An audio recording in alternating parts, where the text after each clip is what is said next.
The Selfish Giant. Every afternoon, as they were coming from school, the children used to go and play in the giant's garden. It was a large, lovely garden with soft green grass.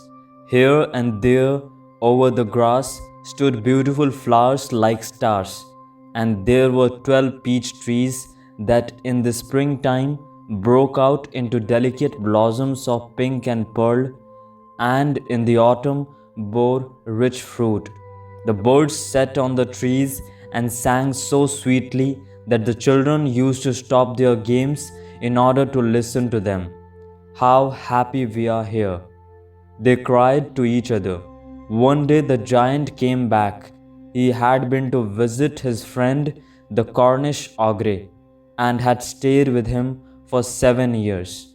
After the 7 years were over, he had said all that he had to say, for his conversation was limited, and he determined to return to his own castle. When he arrived, he saw the children playing in the garden.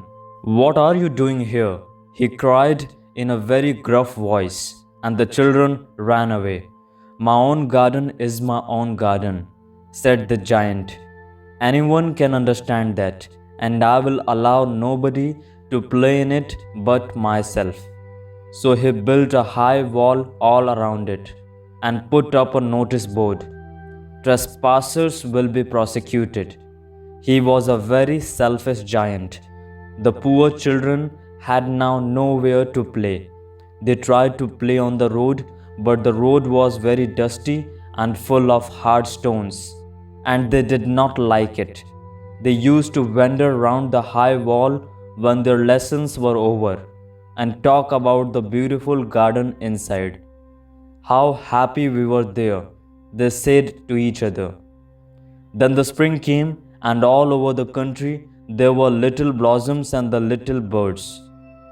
Only in the garden of the selfish giant it was still winter. The birds did not care to sing in it, as there were no children, and the trees forgot to blossom.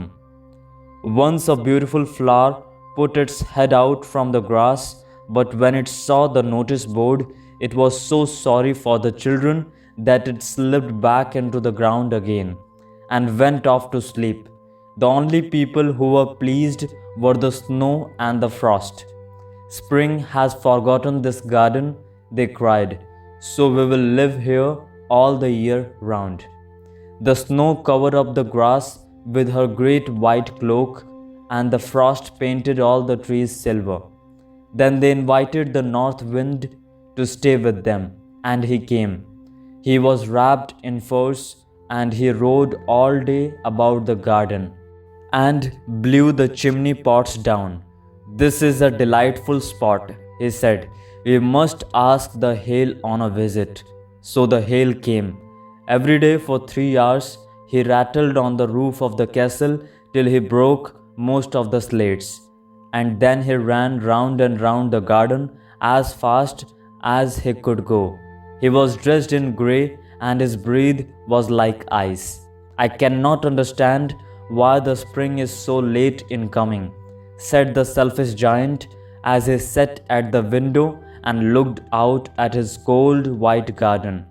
"I hope there will be a change in the weather." But the spring never came, nor the summer. The autumn gave golden fruit to every garden, but to the giant's garden she gave none. "He is too selfish," she said. So it was always winter there, and the north wind and the hail and the frost and the snow danced about through the trees. One morning, the giant was lying awake in bed when he heard some lovely music. It sounded so sweet to his ears that he thought it must be the king's magicians passing by. It was really only a little linnet singing outside his window. But it was so long since he had heard a bird sing in his garden. But it was so long since he had heard a bird sing in his garden that it seemed to him to be the most beautiful music in the world. Then the hail stopped dancing over his head, and the north wind ceased roaring, and a delicious perfume came to him through the open casement. I believe the spring has come at last, said the giant, and he jumped out of bed and looked out. What did he see? He saw a most wonderful sight.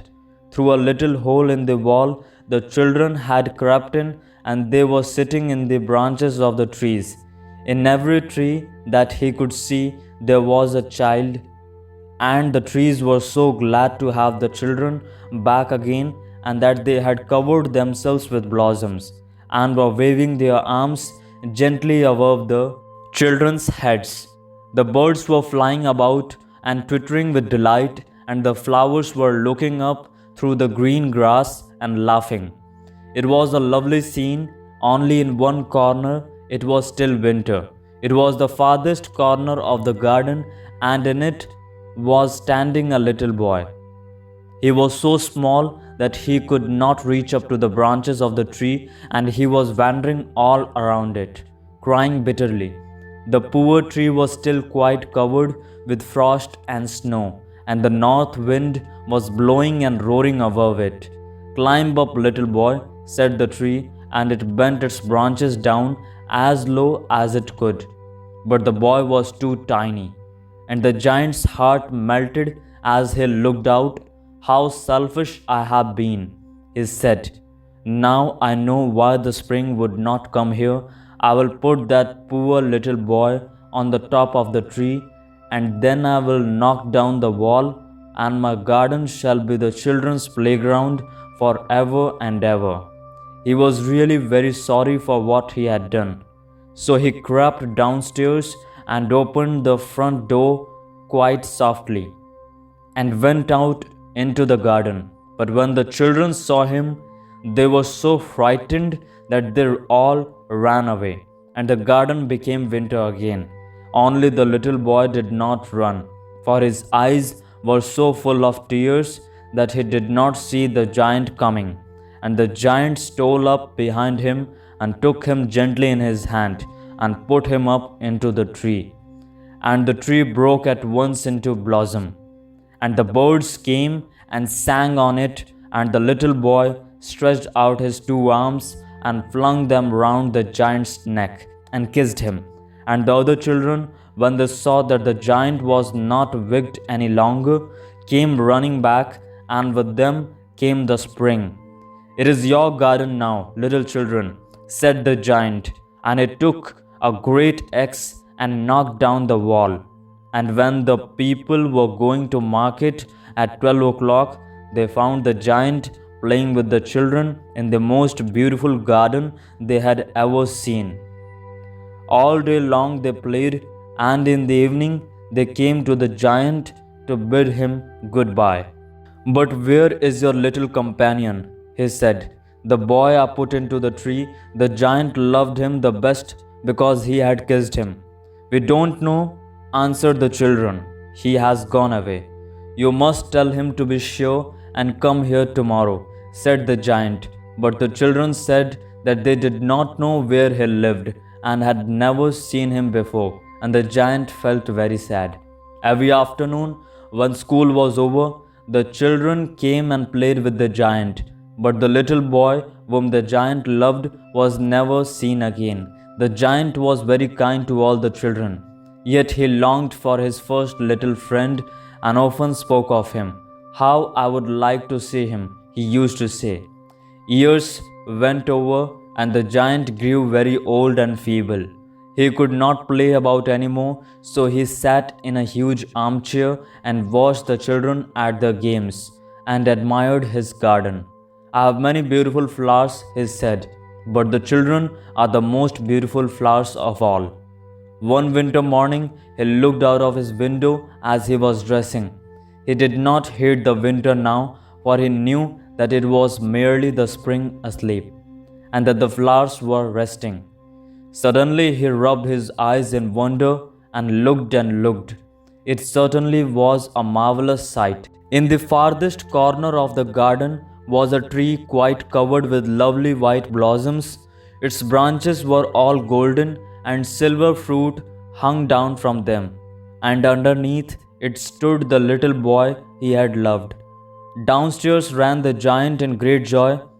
and out into the garden. He hastened across the grass and came near to the child. And when he came quite close, his face grew red with anger, and he said, "Who had dared to wound thee?" For on the palms of the child's hands were the prints of 2 nails, and the prints of 2 nails were on the little feet. "Who had dared to wound thee?"